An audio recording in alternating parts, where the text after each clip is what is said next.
Lewapda güýçlü ýel 5 täze ýyl arçasyny ýykdy. Häkimetler baş arçanyň aladasy bilen boldy. Lewap vilayatyny 21-nji dekabrda güýçlü ýel turdy. Tebii hadise Sewit häkimetlerini Türkmenabadda ýerleşýän baş baýdagyň hemde baş arçanyň aladasyny etmäge getirdi. Bu barada Azatlyk radiosynyň habarçysy Sewitden habar berýär. Güýçlü ýel turan güni 21-nji dekabrda häkimetler Lewapyň baş baýdagynyň aladasyny edipdirler we Sewitiň baş arçasynyň ýykylmadylygy üçin çäre görüpdirler. Lewap vilayaty geçen ýylyň aprelinde güýçlü tebii betbagyçylyga şaýat boldy. Adam itkilerini getiren helakçylyk ýaşaýyş jaýlaryna we durmuş dehgalaryna uly ziýan ýetirdi. Sişenbe güni turan güýçlü şemal häkimetler üçin kelle agyry boldy diýip Azatlygyň habarçysy Yerli Çeşmäniň sözlerini sitirleýär. Has ozal habarçylarymyz Lewap vilayatyna bu ýyl başarçanyň türkmeniň ak öýüniň öňünde oturdularyny habar berdiler. Başarçy ýykylar öýdüp ähli ün şoňa berildi. Ak öýüň öňünde oturdulan bu arçanyň dört tarapyny tros bilen ýere berkitdiler. Baş arçanyň aşagynaky betonu deşip tros saklayan armatur kakdylar we troslar bilen berkitdiler diýip habarçymyzyň gurrundaşy maglumat berdi. Ýörüýte adamlar baş arçanyň ýykylmalygy üçin iş alyp bardylar diýip ol sözüniň üstüne ýetirdi. Häkimetler baş arçany güýçlü ýelden gorunmagy başaran hem bolsalar habarçymyza görä şäherde oturdulan 5 iri täze ýyl arçasy şemalyň darbyna ýykyldy. Türkmenabadyň köp ugurly şäher hastakanasynyň suw hojalyk edarasynyň Nevitgaz pudogyny deýişli gözleg burowluş edarasynyň öňünde oturdulan täze ýyl arçalar hem ýeliň güýjüne ýykylypdyr.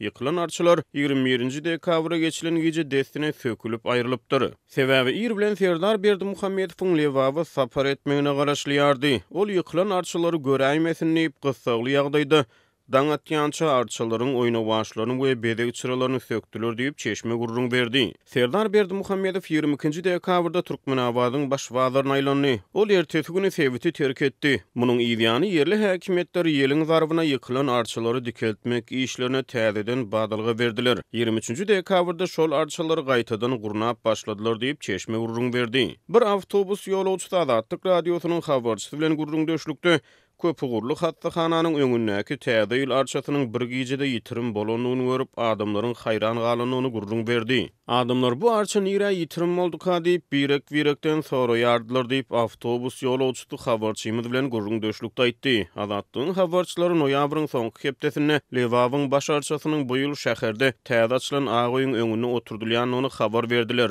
Munyň ýygyny dekabryň başlaryny hem Sewitde güýçlü ýel turdy. 3-nji dekabrda habarçylarymyz Marwe Lewap Sewitlerine çägeli ýel turanyny habar berdiler. Soňky hepdelerde Türkmenistanyň dürli Sewitlerine tozonly ýel turýar, güýçlü şemaly üsýär. 17-nji noýabrda habarçylarymyz Mar vilayatyna turan güýçlü şemalyň ýylatyň elektrik üpçünçiligine bökdönçlükleri döndüğünü habar berdiler. Dekabrın başlaryna Marwe Lewap, 21-nji dekabrda Balkan Marwe Lewap vilayatlaryna güýçlü ýel turdy. Habarçylarymyz Balkanyň käbir etrap resmiýetleriniň orta mekteplerde we edara kärhanalarda duşuşuk geçirip güýçlü ýel barada yerli ýaşaýjylara duýduruş bereniklerini habar berdi. Türkmenistanyň döwlet media serişdeleri ýurdun çägine turýan adatdan daşary TV hadiseler barada habar bermeýärler.